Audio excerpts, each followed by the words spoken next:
Are 2 weeks out from Christmas Eve. Holiday shopping in full swing, of course. And tonight, we're on your side with a heads up for parents and grandparents buying children's toys. Make sure those gifts are appropriate for the kids receiving them.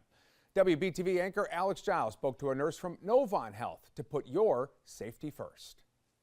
Charlotte mom Alexandra McCoy tells me she has a 4-year-old son. The toys will undoubtedly be coming this holiday season, and McCoy says she tries to be thoughtful when picking out gifts. Positive message. You're gonna give him stuff that's around his age range, stuff that's gonna influence his brain. And she says that when shopping for toys, she tries to be careful about avoiding anything that could lead to trouble. I would say, I'll always see stuff on Facebook, on the news, saying recalls. Just check up on that kind of stuff and just look at what you're getting your child. According to the Consumer Product Safety Commission, an estimated 167,000 toy-related injuries landed kids 14 and younger in the emergency room last year. I took my questions about toy safety to Kelly Moriarty, a nurse with Novant Health's trauma team. She says choking is the #1 reason kids end up hurt by toys. I think the main thing is to make sure that you're staying within the age recommendations for the toy.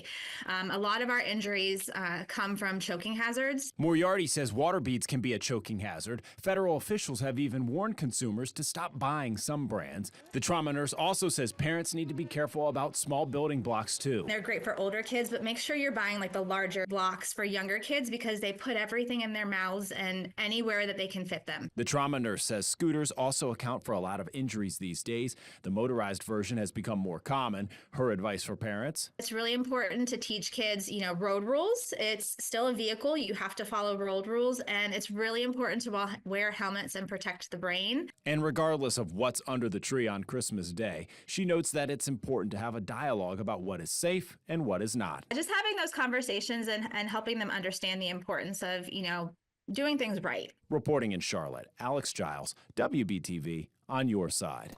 Alex, thank you. Storm